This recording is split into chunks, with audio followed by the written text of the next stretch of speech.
প্রথম প্রশ্ন, মাথায় ওড়না ছাড়া অজু হবে কিনা।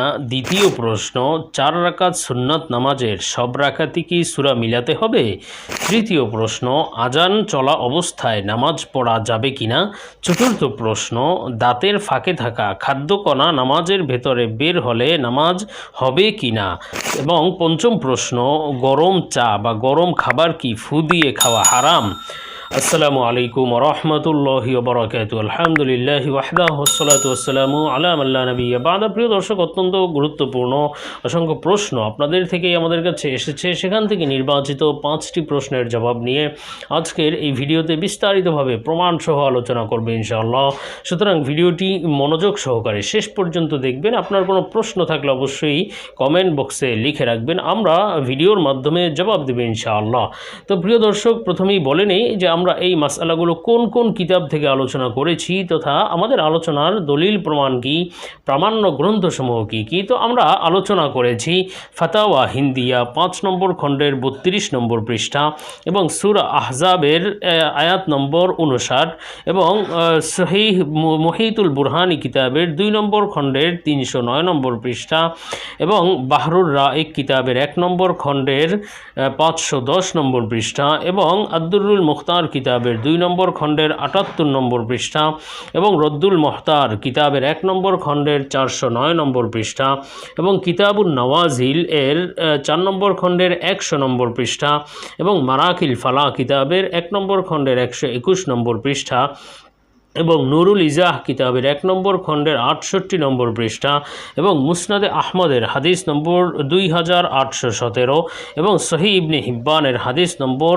5207। তো প্রিয় দর্শক, এই কিতাবগুলোতে আমাদের আলোচ্য মাসআলাগুলো স্পষ্টভাবে আলোচনা করা হয়েছে। তো আমাদের কাছে প্রশ্ন ছিল যে গরম চা বা গরম খাবার কি ফু দিয়ে খাওয়া হারাম।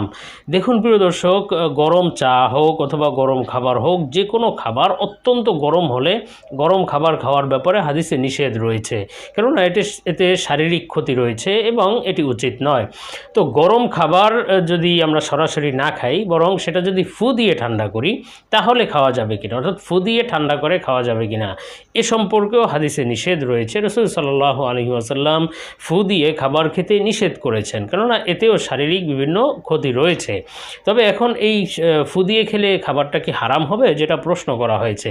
দেখুন, সরাসরি হারাম হবে না, কেননা ফু দিলে যে কোনো ওটা খাবারটা হারাম হয়ে যায় অথবা ওখানে কোনো মানুষের মুখের ফু যে নাপাক এবং সেই নাপাক খাবারে লেগে বা চায়ে লেগে যে সেটা নাপাক হয়ে যাবে, বিষয়টি এমন নয়, বরং এটি হলো অন্য কারণে, শারীরিক ক্ষতি ইত্যাদি কারণে রাসূল সাল্লাল্লাহু আলাইহি ওয়াসাল্লাম নিষেধ করেছেন বা অনুৎসাহিত করেছেন। সুতরাং এই কাজটা করা যাবে না, কিন্তু করলে যে তার বড় কোনো গুনাহ হয়ে যাবে অথবা সে বড় অন্যায় করে ফেললো, বিষয়টি এমন নয়। তবে এ থেকে বেঁচে থাকতে হবে রাসূলের নিষেধ মানার জন্য।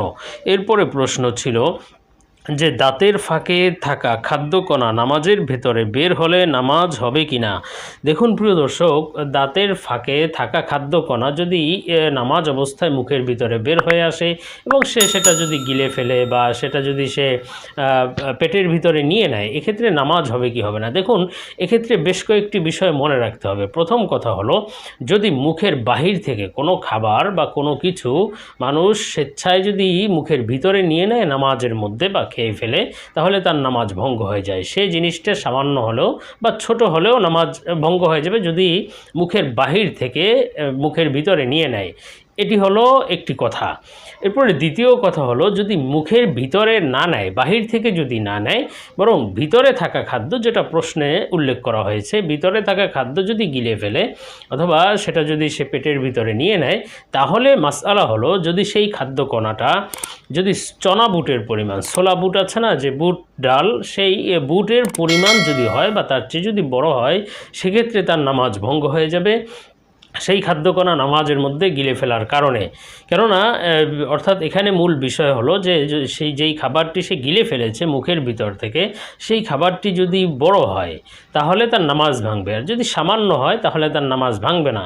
এখন বড় বা বেশি এবং কমের মেকদার বা পরিমাণ নির্ধারণ করা হয়েছে সেই চনা বুটের মাধ্যমে, অর্থাৎ চনা বুট পরিমাণ অথবা তার চেয়ে যদি বড় হয় তাহলে তার নামাজ ভঙ্গ হয়ে যাবে। আর যদি চনা বুটের চেয়ে ছোট হয়, সামান্য হয়, অথবা চনা বুটের পরিমাণের চেয়ে কম হয়, সেটি দাঁতের ফাঁক থেকে বের হয়ে গিয়েছে, বের হয়ে পেটে চলে গেছে, তাহলে এর মাধ্যমে কিন্তু নামাজ ভঙ্গ হবে না যদি চনা বুটের চেয়ে কম হয়। আর যদি চনা বুটের চেয়ে বেশি হয় তাহলে নামাজ ভঙ্গ হয়ে যাবে। এরপরে প্রশ্ন ছিল যে আজান চলা অবস্থায় নামাজ পড়া যাবে কিনা। দেখুন, আজান চলা অবস্থায় নামাজ পড়া যাবে কিনা এক্ষেত্রে দুটি বিষয় লক্ষ্য রাখতে হবে। একটি হলো মহিলাদের বিষয়, অর্থাৎ মহিলারা আজান চলা অবস্থায় নামাজ পড়তে পারবে কিনা। দেখুন, মসজিদে আজান হলে তারপরে মহিলাদের নামাজ পড়তে হবে, এই ধারণা আমাদের সমাজে আছে মহিলাদের মধ্যে, কিন্তু এটি সঠিক নয়। বরং অক্ত হওয়ার সাথে সাথে মহিলারা নামাজ পড়তে পারবে, নামাজ পড়ে নিতে পারবে। এখন অক্ত হয় কি আজান দিলে, এটিও অনেকে মনে করে যে আজান দিয়েছে এখন অক্ত হয়েছে, বিষয়টি এমন নয়। অক্ত হয় আরও আগে বা সময় অনুযায়ী অক্ত হয়, সূর্যের বিভিন্ন সময় লক্ষ্য করে অক্ত হয়। সেই নামাজের সময়সূচি বিভিন্নভাবে বর্তমানে পাওয়া যায়, মোবাইল অ্যাপসের মধ্যে পাওয়া যায় বা বিভিন্ন লিফলেট পোস্টার ইত্যাদি পাওয়া যায়। তো সেখানে দেখে অক্ত অনুযায়ী নামাজ পড়লে মহিলারা হয়ে যাবে, আজানের অপেক্ষা করতে হবে না, এটি তাদের জন্য জরুরি নয়। দ্বিতীয় কথা হলো পুরুষের জন্য, যে তারা আজান চলা অবস্থায় নামাজ পড়তে পারবে কিনা। দেখুন, যদি আজান চলা অবস্থায় সে যদি ফরজ নামাজ পড়ে, এটি তার জন্য উচিত হবে না। আজান চলা অবস্থায় বলতে আসলে উদ্দেশ্য, আজান চলা অবস্থায় তো আসলে নামাজ পড়তে কোনো সমস্যা নেই বা এটি কোনো অনুচিত কাজ না, বরং আজান চলা অবস্থায় নামাজ পড়া দ্বারা পুরুষের জন্য উদ্দেশ্য হলো তারা ফরজ নামাজ মসজিদে গিয়ে জামাতে পড়বে। এটি হলো পুরুষের জন্য উচিত এবং আবশ্যক একটি বিষয়, জামাতে নামাজ পড়া। সুতরাং কোনো পুরুষ একেবারে বিনা ওজরে বা খুব বেশি সমস্যা না হলে সে কখনোই ঘরে একাকী বা জামাত ছাড়া নামাজ পড়বে না।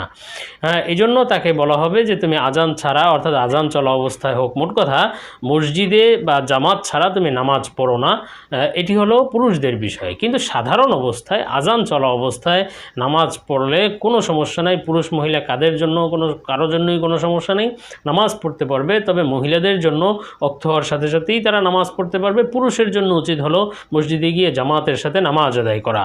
এরপরে প্রশ্ন ছিল যে 4 রাকাত সুন্নাত নামাজের সব রাকাতে কি সূরা মিলাতে হবে। দেখুন, 4 রাকাত সুন্নাত নামাজের সব রাকাতে সূরা মিলাতে হবে, কেননা 4 রাকাত সুন্নাত নামাজে প্রত্যেক রাকাতেই সূরা মিলানো ওয়াজিব, সূরা ফাতিহার পরে একটি সূরা মিলানো ওয়াজিব। কিন্তু ফরজ নামাজের ক্ষেত্রে 4 রাকাত হোক অথবা 3 রাকাত ফরজ নামাজ যেগুলো রয়েছে, যেমন মাগরিবের নামাজ, আর 4 রাকাত ফরজ নামাজ, 2 রাকাত নামাজে এটি দোনো রাকাতে সূরা মিলানো ওয়াজিব। আর তৃতীয় এবং চতুর্থ রাকাত বিশিষ্ট নামাজে সেখানে তৃতীয় রাকাতে এবং তৃতীয় চতুর্থ রাকাতে তার জন্য সূরা মিলানো উচিত না, অর্থাৎ সূরা মিলাবে না, শুধুমাত্র সূরা ফাতিহা পড়ে সে রুকুতে চলে যাবে। এটি হলো ফরজ নামাজের ক্ষেত্রে। আর সুন্নাত নামাজের ক্ষেত্রে 4 রাকাত বিশিষ্ট সুন্নাত নামাজে তৃতীয় এবং চতুর্থ রাকাতেও প্রথম 2 রাকাতের মতো সূরা মিলানো ওয়াজিব, সূরা মিলাতে হবে। যদি মনের ভুলে সূরা না মিলায় তাহলে তার নামাজে সাহু সিজদা দিতে হবে। এরপরে প্রশ্ন ছিল যে মাথায় ওড়না ছাড়া অজু হবে কিনা, অর্থাৎ মহিলাদের মাথায় ওড়না ছাড়া অজু হবে কিনা। দেখুন, এক্ষেত্রে লক্ষ্য রাখতে হবে সে এমন জায়গায় অজু করছে কিনা যেখানে তার মাথার প্রতি বা তার শরীরের প্রতি পরপুরুষের দৃষ্টি পড়ে কিনা।